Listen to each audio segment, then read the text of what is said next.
Penny, and you are the... I am Penny Abeywardena, New York City's Commissioner for International Affairs. What does it mean to be here today at the Social Good Summit? It means quite a lot. The Social Good Summit is a very important partner of ours, and today they gave us a platform to talk about city diplomacy and city leadership.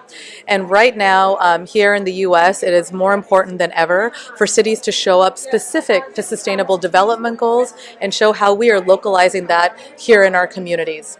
Okay, so now you talk about localizing that in the communities, Yes. and I want to hear all about that. Yeah, absolutely.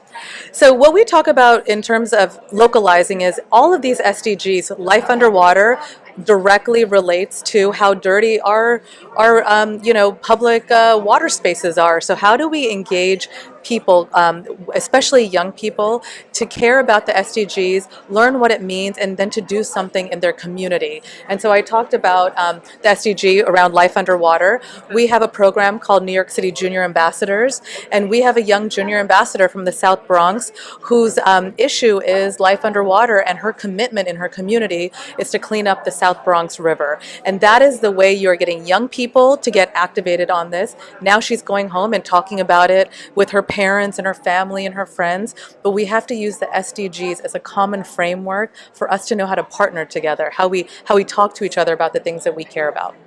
So basically, young people within the New York City area doing different activities in terms of development, Yes. and then the cities, like someone like you in your high position, Yes. gets to engage them using the SDGs as a platform. We engage the young people using the SDGs as a platform, but that's just one strategy we have.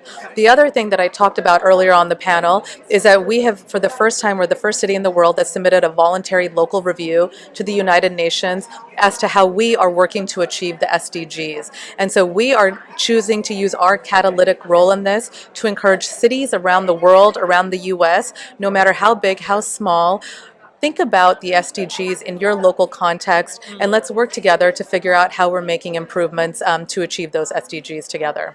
I'm going to ask you a question, and this is a conversation from myself and my colleague. She's behind the camera right now, Kiyola, and she was talking about how can governments be more engaged. And I think this is one, pure, simple example of how from the government level they can engage with citizens for the SDGs.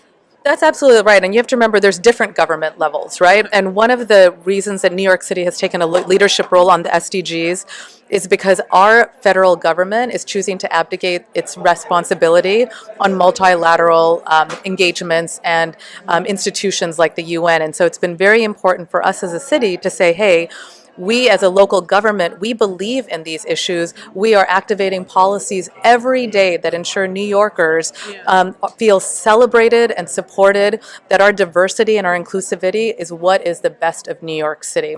And so we do that by engaging the SDGs. But again, there's different layers of government, and it's just making sure that everyone is being part of this conversation. I could talk to you from now till Thank you. because you have so much, you're giving so much information Thank you. that hasn't been said by other people I've interviewed so far before, because you're talking from the government perspective, and different from a citizen or private sector perspective, and that's important. I think it plays a huge role in really implementing the SDGs. And one final question I have is about policies in place to kind of ensure that this continues, or that the SDGs is a current topic. Absolutely. Mayor de Blasio has a plan for New York City called One NYC, and we have a strong equity lens when we talk about sustainability and resiliency. And that plan maps directly, correlates with the Sustainable Development Goals. So policies that are being implemented by my colleagues throughout all the different city agencies, whether they're in climate policy, whether they're in education, health, or human services, they are very consistent with the SDGs. And what my office does is translate their work into this larger global conversation. Okay, thank you. I would love to have a full interview, sit-down interview with you at your office sometime soon. Absolutely. So I hope your team can make that happen for Yes, me. ma'am. It was Well, my thank you pleasure. so much. Yes. Thank you. Take care.